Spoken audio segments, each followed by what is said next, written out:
भगवान महात्मा बुद्ध कहते हैं, अगर आपको स्वस्थ निरोग रहना है तो आपको अपने पेट को सही रखना पड़ेगा। हम अपने पेट को कैसे सही रखें, कैसे मजबूत बनाएं, कैसे बीमारियों से बचा कर रखें, आज हम इस वीडियो में जानेंगे। महात्मा बुद्ध के वो नियम, वो 5 फल कौन कौन से हैं। चलिए इसको जानते हैं मित्रों, एक कहानी के माध्यम से। एक बार गौतम बुद्ध घूमते हुए एक नदी के किनारे पहुँचे। वहाँ उन्होंने देखा कि एक मछुआरा जाल बिछाता और उसमें मछलियाँ फंसने पर उन्हें किनारे रख दोबारा जाल डाल देता। मछलियाँ पानी के बिना तड़पती हुई मर जा रही हैं। बुद्ध यह देखकर द्रवित हो गए और मछुआरे के पास जाकर बोले, भैया तुम इन निर्दोष मछलियों को क्यों पकड़ रहे हो? मछुआरा बुद्ध की ओर देखकर बोला, महाराज मैं इन्हें पकड़कर बाजार में बेचूंगा और धन कमाऊंगा। बुद्ध बोले, तुम मुझसे इनके दाम ले लो और इन मछलियों को छोड़ दो। मछुआरा यह सुनकर खुश हो गया और उसने बुद्ध से उन मछलियों का मूल्य लेकर मछलियाँ बुद्ध को सौंप दी। भगवान महात्मा बुद्ध ने जल्दी से वो सभी तड़पती हुई मछलियाँ वापस नदी में डाल दी। यह देखकर मछुआरा दंग रह गया और बोला, महाराज आपने तो मुझसे मछलियाँ खरीदी थी, फिर आपने इन्हें वापस पानी में क्यों छोड़ दिया? यह सुनकर बुद्ध ने कहा, ये मैंने तुमसे इसलिए खरीदी है ताकि इनको दोबारा जीवन दे सकूं। किसी की हत्या करना पाप है। यदि मैं तुम्हारा ही गला घोटूं और घोट दूं तो तुम्हें कैसे लगेगा? यह सुनकर मछुआरा हैरानी से भगवान बुद्ध की ओर देखने लगा। भगवान बुद्ध बोले, जिस तरह मानव को हवा और पानी मिलना बंद हो जाए तो वह तड़प तड़प कर मर जाएगा, उसी तरह मछलियाँ भी यदि पानी से बाहर आ जाएं तो तड़प तड़प कर मर जाती हैं। उनमें भी सांस है, उनको तड़पते देखकर तुम कठोर कैसे रह सकते हो? भगवान बुद्ध की बातें सुनकर मछुआरा लज्जित हो गया और बोला, महाराज आज आपने मेरी आंखें खोल दी। अभी तक मुझे यह काम उचित लगता था, पर अब लगता है कि इससे भी अच्छे काम करके मैं अपनी आजीविका चला सकता हूँ। मैं चित्र भी बनाता हूँ। आज से मैं चित्रकला से ही अपनी आजीविका कमाऊँगा। इसके बाद वह भगवान से कहा, भगवान आज हमें कुछ ऐसे उपदेश दे दीजिए, कुछ ऐसे ज्ञान दे दीजिए जिससे हमारे जीवन के सारे पाप मिट जाए। और हमने आपका बहुत नाम सुना है। आप ऐसे ऐसे कुछ उपाय बताते हैं, ऐसे ऐसे कुछ नियम बताते हैं जिन्हें अपनाकर हम निरोगी रहें। हमारा अक्सर पेट गड़बड़ रहता है। आज कुछ हमें आप लीवर से संबंधित, पेट से संबंधित उपाय बता दीजिए जिससे हमारा पेट मजबूत रहे, कभी खराब न। भगवान महात्मा बुद्ध मुस्कुराते हैं और उसे इशारा करते हैं उस पेड़ की तरफ चलने के लिए। वहाँ बगल में एक वृक्ष था। उस वृक्ष के नीचे भगवान महात्मा बुद्ध बैठ जाते हैं और उस मछुआरे को कहते हैं, आज हम तुम्हें 4 फल ऐसे बताएंगे और ये 4 फल एकदम सस्ते फल हैं। आपको इसमें पैसे लगाने की ज़रूरत नहीं है। अगर आप इसे डेली अपने दिनचर्या में शामिल कर लेते हो तो कभी भी आपका पेट खराब नहीं होगा, पेट से संबंधित कोई बीमारी नहीं होगी। आपका पेट मरते दम तक एकदम जड़ से मजबूत हो जाएगा। और 4 नियम हम बताएंगे। अगर इस नियमों का पालन करोगे, इस 4 नियमों का पालन करोगे तो भविष्य में कभी कोई बीमारी नहीं होगी, कोई भी बीमारी नहीं होगी। क्योंकि ये 4 नियम आपके स्वास्थ्य से संबंधित हैं, आपके दिनचर्या से संबंधित है। तो जैसे आपकी दिनचर्या, जैसे आपका मन होगा, वैसे आपका स्वस्थ होता है। तो जो भी आदमी इन 4 नियमों का पालन करेगा उसे भविष्य में कोई बीमारी नहीं होगी, कोई भी बीमारी। और 2 योगा आपको करना है।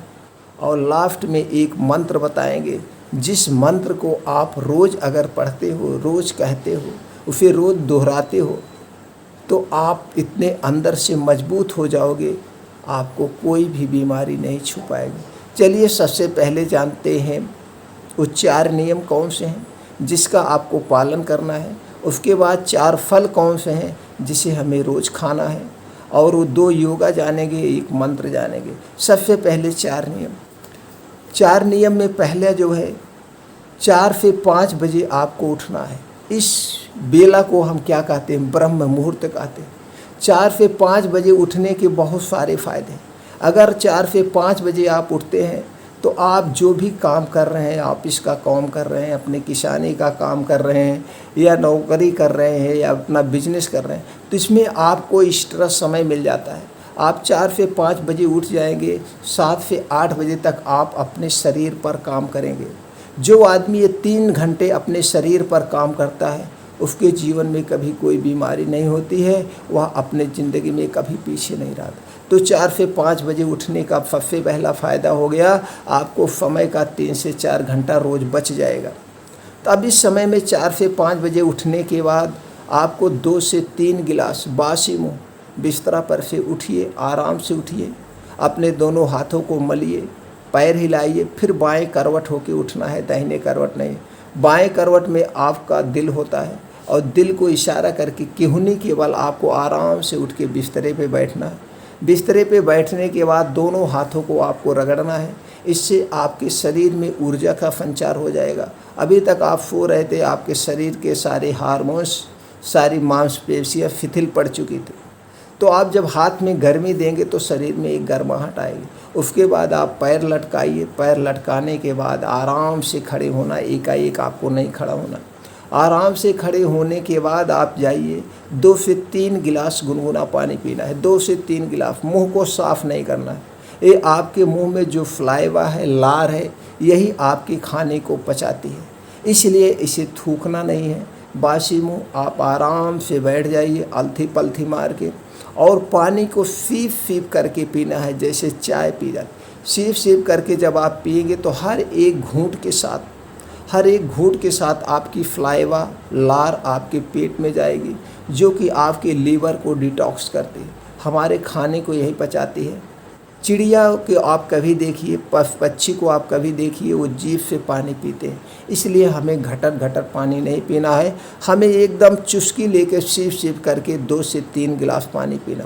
अब 2 से 3 गिलास पानी पीने के बाद 2 से 3 गिलास पानी पीने के बाद आप 500 कदम या 1000 कदम आप घर पे चलिए, छत पे चलिए, बाहर टहलिए, कहीं भी टहलिए। जब आप ये चाल चलते हैं तो आपके शरीर में ऊपर से दबाव बनता है और आप जैसे लैट्रिन में जाएंगे तुरंत आपका पेट साफ हो जाएगा। अब इस प्रक्रिया को निपटाने के बाद अब आगे की प्रक्रिया योगा में शामिल होगा। अब दूसरे में बताते हैं। अब दूसरा जो करना है आपको, आपने यहाँ तक का काम आप कर लिया। अब दूसरा काम है, खाना खाते समय आपको पानी नहीं पीना है। जो आदमी खाना खाते समय पानी पीता है उसका लीवर कभी स्वस्थ नहीं रहता। लीवर स्वस्थ रहने का रामबाण उपाय है, आपको खाना खाते समय पानी नहीं पीना है। अब बातें उठती है खाना खाने के कितने पहले कितने बाद पिए। खाना खाने के 1 घंटे पहले आप पानी पी सकते हैं, खाना खाने के 2 घंटे बाद आप पानी पी सकते हैं। अब प्रश्न ये उठता है पानी क्यों नहीं पीना चाहिए। पानी इसलिए नहीं पीना चाहिए, अगर हम खाना खाते समय पानी पीते हैं तो हमारा खाना वो पचता नहीं। कारण क्यों? इसलिए हमारा जो अग्न्याशय है, जठराग्न है, हमारे अग्न्याशय में खाने में जैसे हम मुंह में खाना डालते हैं वो पेट में जाता है तो वहाँ से तुरंत एसिड निकलती है जिसे अग्न्याशय का, वही एसिड हमारे खाने को गलाती है, वही एसिड हमारे खाने को पचाती है। तो जैसे ही हम खाना पाता है तो एसिड खाने को पचाना शुरू कर देती है, और जब तक आप ये खाना पचाने का काम 1.5 घंटे तक एसिड करता है। जैसे आपने खाना खा लिया तो ये 1.5 घंटे तक इसे पचाते हैं। अब इस बीच में अगर आपने 1 घूंट भी पानी पी लिया तो एसिड क्या हुआ, बनना बंद हो जाएगी। जैसे ही पानी जाएगा वो गैस बनना बंद हो जाएगी, एसिड बंद हो जाएगी, वो खाना आपका पचेगा नहीं। और जब खाना पचता नहीं, जो खाना सड़ता है, वो 100 तरह की पेट से संबंधित बीमारियां उत्पन्न करता है, जैसे पेट में गैस, जलन, अपच, तमाम तरह की बीमारियां उत्पन्न करना है। इसलिए हमें खाना समय पानी नहीं पीना चाहिए, खाना खाने के 2 घंटे बाद ही पानी पीना चाहिए। इस नियम को अपनाकर आप कभी भी जो इस नियम को अपनाता है उसे cholesterol, blood pressure, BP, heart attack कुछ नहीं होता। क्योंकि कोलेस्ट्रॉल, ब्लड प्रेशर, बीपी ये सब कहाँ से होता है? जब आपका डाइजेशन ठीक से नहीं रहेगा, आपका पैनक्रियाज काम नहीं करेगा, और जब आपका खाना सड़ जाएगा तो आपका पैनक्रियाज काम नहीं करता है। जब आपका पैनक्रियाज काम नहीं करेगा तो आपको तरह तरह की बीमारियां होगी। इसलिए खाना खाते समय भूल से भी पानी ना पिए, एक घूंट भी पानी ना पिए। कुछ लोग ये कहते हैं कि खाना गले में फंसता है, गले में खाना नहीं फंसेगा। आप आराम से ज़मीन पर बैठ के खाना खाना चाहिए, चटाई बिछा के खाना ज़मीन पे खाना चाहिए, उत्तर या पूरब की दिशा में मुंह करके खाना खाना चाहिए। और जब आराम से अलथी पलथी मार के आप सुख आसन में खाना खाएंगे और एक बार का मुंह में जब डाले उसे 32 बार चबाना है।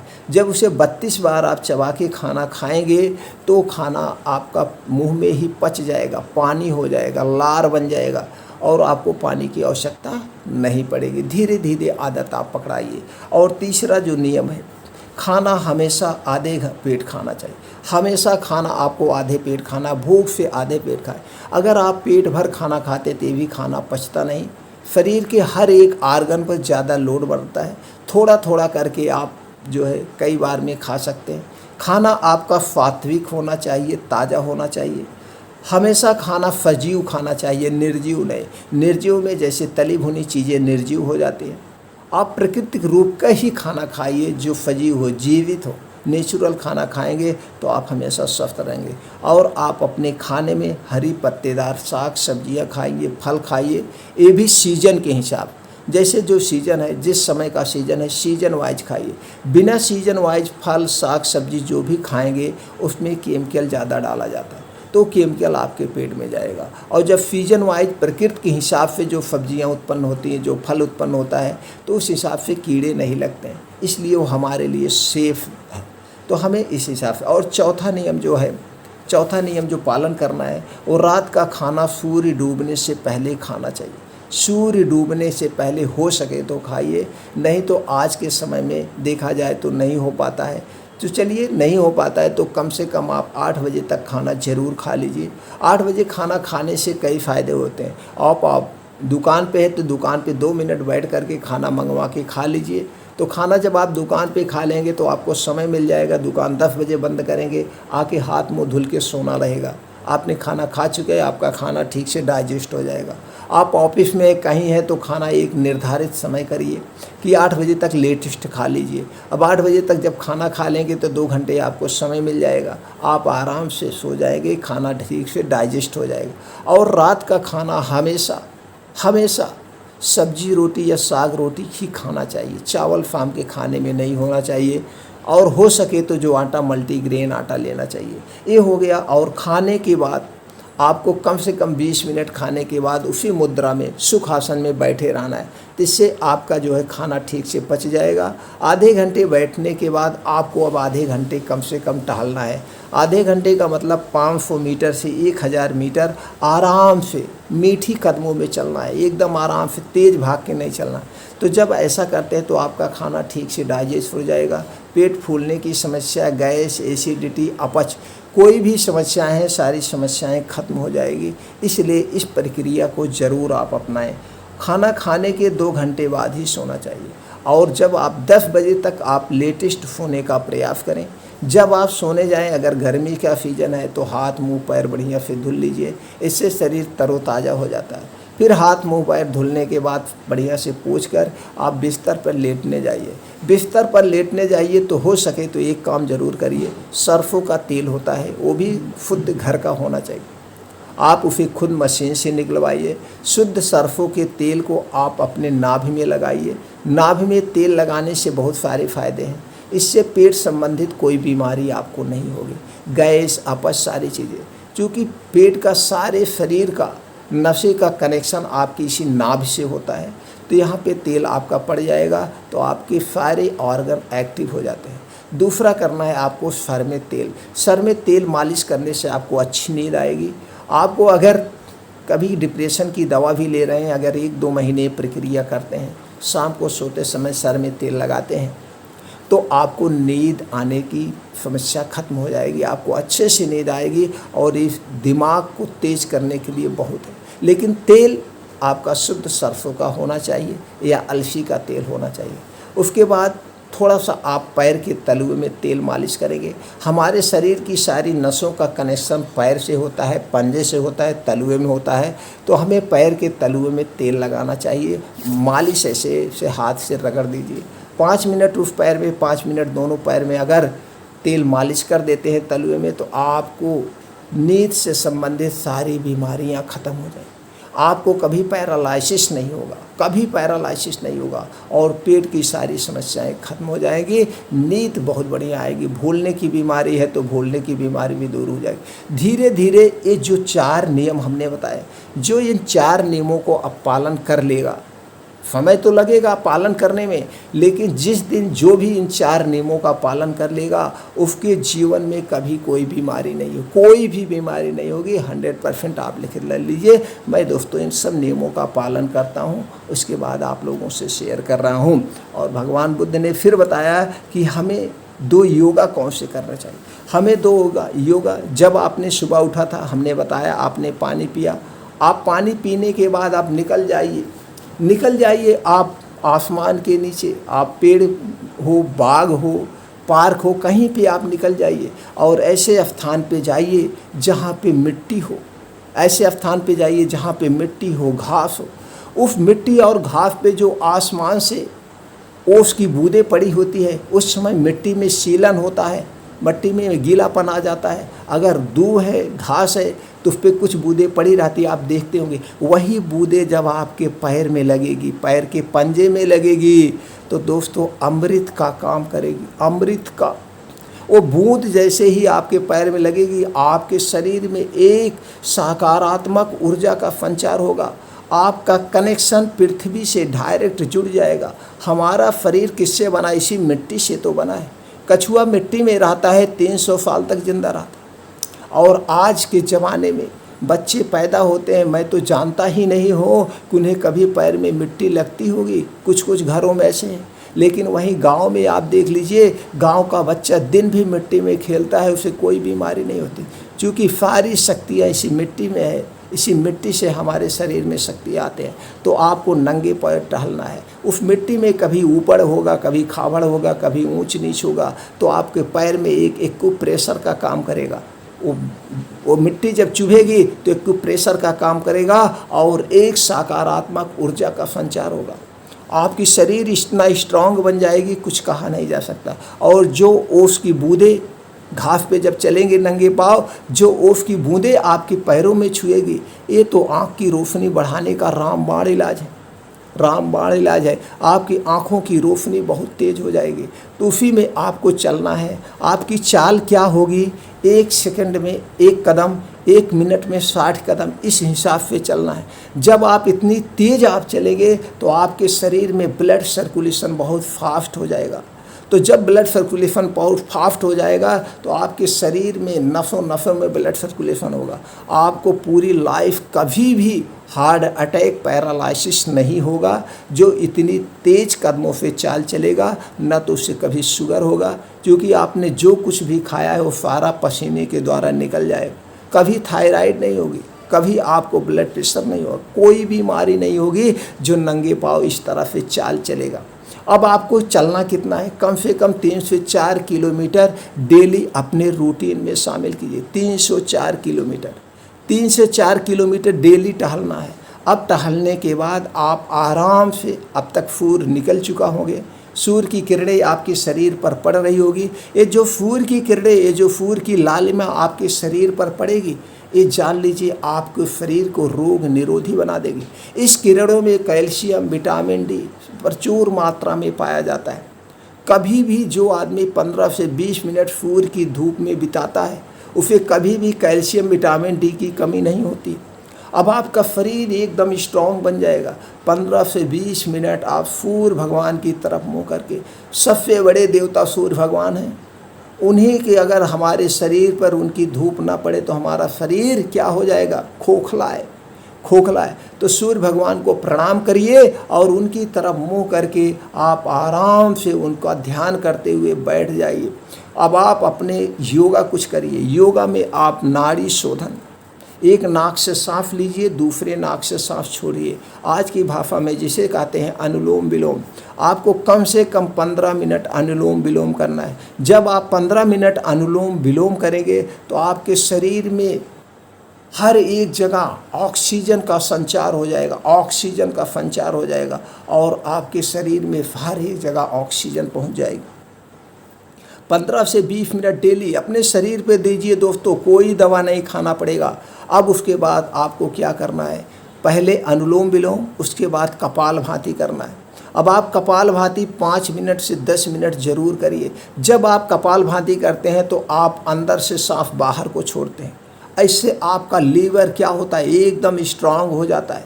लीवर की हर एक नस में खिंचाव आ जाता है, उस पर प्रेशर बन जाता है और लीवर की हर एक नसें मजबूत हो जाती है। आपको कभी भी लीवर खराब ही नहीं होगा। आप लिखित ले लीजिए, आपको कपालभाति करना 10-15 मिनट। अब आपको बैठ जाना है ध्यान मग्न होकर। अब आपको एक मंत्र पढ़ना है। आपने योगा कर लिया, इसके बाद कोई योगा अगर आप कर सकते हैं जैसे सूर्य प्राणायाम, शीर्षासन। शीर्षासन आप करते हैं तो कभी आपके बाल नहीं टूटेंगे, कभी आपके बाल नहीं पकेंगे अगर शीर्षासन आप करते हैं। तो शीर्षासन, प्राणायाम, सूर्य प्राणायाम कोई भी आप कर सकते हैं, लेकिन ये 2 योगा जरूर करेंगे। उसके बाद आपको एक मन का मंत्र पढ़ना है। ये मन का मंत्र आपको कब पढ़ना, अभी आप एक बार पढ़ेंगे, एक बार रात में सोते समय। अभी आपको अपने अवचेतन मन को, जिससे आज की भाषा में सबकॉन्शियस माइंड कहते हैं, सबकॉन्शियस माइंड, जिसने अपने सबकॉन्शियस माइंड पे काबू कर लिया वो दोस्तों दुनिया को जीत लिया। पहले के ऋषि मुनि सभी लोग इसी सबकॉन्शियस माइंड को अपने बस में करते थे। एक कुछ नहीं जानता है इसको, जो आप कहेंगे, अगर आप कह दें कि मैं अभी 20 साल का हूँ, आप अपनी उम्र जितनी है, आप मान लीजिए 60 साल के हैं, तो कभी वो 60 साल मत लाइए अपने जुबान पे, अपने दिमाग में कभी मत लाइए, नहीं तो ये आपको बूढ़ा कर देगा। सबकॉन्शियस माइंड वही आपको बार बार कहेगा कि आप 60 साल के हैं। बस इसे बताइए कि मैं अभी 25 साल का हूँ, मैं अभी 30 साल का हूँ। बस वो 30 साल रटेगा और वो 30 साल वाली एनर्जी आपके शरीर में प्रवाहित करेगा। वो आपका दिमाग 30 साल वाले आदमियों को काम करने के लिए कहेगा। और हमेशा आप जिसके साथ उठिए बैठिए, चाहे मेल हो या फीमेल हो, आप अपने से 20 साल कम वालों के साथ उठिए बैठिए। तो जब आप 20 साल कम वालों के साथ उठे बैठेंगे, उसके 2 रीज़न है दोस्तों। आप कभी देख लीजिए, आपके घर में जब बच्चे का जन्म होता है, आप देख लीजिए उसका चेहरा दूसरे टाइप होता है। लेकिन आपके घर में जब एक साथ रहते रहते 8-10 लोग रह रहे हों और जो बच्चा होगा, धीरे धीरे उसका भी चेहरा, माइंड, सब कुछ उसी परिवार की तरह ढल जाता है। ये एक इमेजिंग है, ये सबकॉन्शियस माइंड है। तो आप उसे, जब आप कम उम्र के लोगों के साथ उठेंगे बैठेंगे तो आपके अंदर वही फीलिंग होगी, आपके अंदर वही जोश जुनून होगा। ये है सबकॉन्शियस माइंड का कमाल। और इसे आप अपने से जितने उम्र का है, 20 से 25 साल कम उम्र वाला टारगेट दीजिए। उसी हिसाब से अपने कपड़े पहनिए, उसी हिसाब से आप अपनी बॉडी लैंग्वेज रखिए, उसी हिसाब से अपने आप को एक्टिव रखिए। ऑटोमेटिक आपका शरीर क्या हो जाएगा, जमा हो जाएगा। ये ऐसा मंत्र है। और हमेशा अपने मन को एक दीजिए, मैं अभी, अगर आपकी उम्र 60 साल है, मैं अभी 30 साल का हूँ। मेरे अंदर जो शक्ति है, जो ऊर्जा है, वो 30 साल की ऊर्जा है। मेरा दिमाग 30 साल बच्चों का है, मेरा दिमाग सबसे तेज़ है। मैं बहुत शक्तिशाली हूँ, मैं दुनिया का सबसे शक्तिशाली आदमी हूँ। मैं हर वो एक काम कर सकता हूँ जिसने एक काम करके इतिहास रचा है। ऐसे पॉजिटिव थिंकिंग दीजिए और उसे पॉजिटिव शब्द ही बताइए, नेगेटिव शब्द अपने दिमाग पे मत लगाइए। हमेशा सकारात्मक सोच और पॉजिटिव ही उसे देना। अब यही बातें आपको रात में जब सोने 10 बजे जाइए, 5 मिनट, क्योंकि सब कुछ सो जाता है लेकिन सबकॉन्शियस माइंड नहीं सोता है, इसे लेट जाइए और लेटने के बाद सारे पॉजिटिव थिंकिंग इसे दे दीजिए। कल मैं ये इतिहास रचूँगा, कल मैं ये करूँगा, ये सारी चीज़ें पॉजिटिव ही दीजिए। और सुबह ही आपको उतने समय ये 4 बजे जगा देगा कि हमें 4 बजे उठना है, एक्सरसाइज करना, वो एक्सरसाइज करना है। आपका अलार्म घड़ी का मिस हो सकता है लेकिन सबकॉन्शियस माइंड मिस नहीं होगा, आपको राइट 4 बजे जगा देगा। अब आपको ये करना है, ये होगा 2 योगा और 1 मंत्र।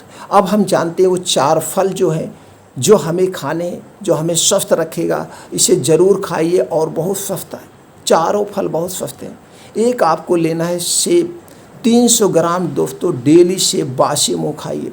जब योगा एक्सरसाइज करके आइए, पानी वानी मत पीजिए, आप 300 ग्राम सेब खा लीजिए। 300 ग्राम अगर सेब खाते हैं तो पूरे भविष्य में आप लिखित ले लीजिए, कोई बीमारी नहीं। दिल को स्वस्थ रखता है, लीवर को स्वस्थ रखता है। दिल और लीवर जब आपका स्वस्थ रहेगा तो आपको कोई बीमारी नहीं। लीवर के लिए रामबाण है। और सेब भी एक ऐसा फल है जिसे खाली पेट खाया जाता है, बाकी कोई फल खाली पेट नहीं खाया जाता है। इसलिए सेब को अपने डेली सुबह मॉर्निंग वॉक में ज़रूर शामिल करिए, ज़रूर शामिल करिए। और तीसरा फल जो है, दूसरा 3 फल और जो है, हरण, बहेड़ा और आंवला, ये तीनों हमारे एक ऐसे रसायन है, एक ऐसे अमृत है। पूरा आयुर्वेद का ये अमृत है, हमारे लिए अमृत है दोस्तों, अमृत। हरण, बहेड़ा और आंवला तीनों आप 100-100 ग्राम खरीद लाइए, बाज़ार से मिल जाएगा। अगर आज की भाषा में कहा जाए तो इसे त्रिफला चूर्ण कहते हैं। आप बाज़ार से ले सकते हैं। अलग अलग कंपनियों के अलग रेट हैं। किसी का 25 रुपये का 100 ग्राम मिल जाएगा, किसी का 30 रुपये का 100 ग्राम। अब 100 ग्राम अगर आप ले लेते हैं तो एक दिन में कितना खाना है मैं बता रहा हूँ, आपका 1 महीने चल जाएगा, 1 महीने। और इसके कोई साइड इफ़ेक्ट नहीं है। ये तो लीवर के लिए रामबाण है, साथ में साथ आपकी आँखों की रोशनी बढ़ाता है, तमाम तरह की बीमारियां ख़त्म कर देगा और आपके पेट को तो इतना जड़ से मजबूत कर देगा, पेट की कोई बीमारी नहीं होगी। जितने इसके गुण गाए जाए उतने कम है। आपको हरण, बहेड़ा और आंवला लाना है 100-100 ग्राम, या तो बना बनाया आप त्रिफला चूर्ण खरीद सकते हैं। अब त्रिफला चूर्ण को आपको कितना खाना है? त्रिफला चूर्ण को रोज़ रात में, त्रिफला चूर्ण को रोज़ रात में सोते समय जब आप खाना खाइए, खाना खा के 2 घंटे बाद जब आप सोने जाइए बिस्तर पे, अगर आपको कब्ज, गैस, एसिडिटी लग रहा है तो इसे गुनगुना पानी से खा लीजिए। सुबह आपका पेट सही हो जाएगा, साफ़ हो जाएगा। और जब पेट जिसका साफ़ होता है तो उसको दिन भर एनर्जेटिक मालूम होता है। तो आपको अगर गैस, अपच कुछ लग रहा है तो इसे आप गुनगुना पानी से लेंगे। अगर कुछ नहीं फीलिंग हो रहा, आप ऐसे स्वस्थ मालूम दे रहे हैं, तो इसे तब भी डेली आप रोज़ रात में खाइए। आपका लीवर कभी ख़राब नहीं होगा, आँखों की रोशनी कभी कम नहीं होगी और शरीर की रोग प्रतिरोधक क्षमता बढ़ाने का रामबाण इलाज है। यह एक ऐसा रसायन है जिसका कोई साइड इफ़ेक्ट नहीं है और जिसे पूरा लाइफ टाइम आप खा सकते हैं। तो हम तो यही कहेंगे दोस्तों, हम खाते भी हैं कि रोज़ आप इसे खाइए। तो कितना खाना है? 5 ग्राम। 5 ग्राम रोज़ ऐसे मुंह में डाल के फाँक के आप ऊपर से गुनगुना पानी पी लीजिए। अगर कब्ज, गैस, एसिडिटी है, नहीं तो सादा पानी ऐसे नॉर्मल, ठंडा पानी नहीं, सादा पानी ऐसे नॉर्मल आपको पीना है। रोज़ रात में आप 5 ग्राम लेंगे तो, और रोज़ सुबह खाली पेट 1 सेब लेना। कभी भी आपका पेट से संबंधित कोई बीमारी नहीं होगी, जो भी खाएंगे वो पच जाए। जो नियम, जो योगा और जो मंत्र और जो फल हमने बताया दोस्तों, इन नियमों का जो भी पालन कर लेगा, आप लिखित ले लीजिए, आज से ही शुरू करिए, 1 महीने में आपके सामने रिजल्ट आ जाएगा। अगर आपके शरीर में कोई बीमारी है तो बीमारी ख़त्म हो जाएगी, धीरे धीरे ख़त्म होगी। क्योंकि मेरे शरीर में ऐसी शक्तियाँ होती हैं, ऐसे हार्मोन्स होते हैं कि स्वतः अपनी बीमारी को ठीक कर सकते हैं। तो इस नियम को अपनाइए और ये फल अपनाइए, बड़े सस्ते हैं। और योगा जरूर करिए, आप हमेशा स्वस्थ और निरोग रहेंगे। आप हमसे जुड़े रहने के लिए हमारे चैनल को सब्सक्राइब कर सकते हैं। अगर ये वीडियो, ये जानकारी आपको अच्छी लगी हो तो कमेंट सेक्शन में जा कर के एक ओके या थैंक्स लिख सकते हैं या नमो बुद्धाय बोल सकते हैं दोस्तों। और अगर आपको लगता है कि कहानी भारत के हर एक घर तक पहुंचाना है, हर एक आदमी तक पहुंचाना है और सब लोग स्वस्थ और निरोग रहें, तो मित्रों एक निवेदन है कि कहानी हर एक दोस्त के पास आप पहुंचा दीजिए, अपने भाई बहनों के पास आप पहुंचा दीजिए। सब लोग स्वस्थ और निरोग रहें।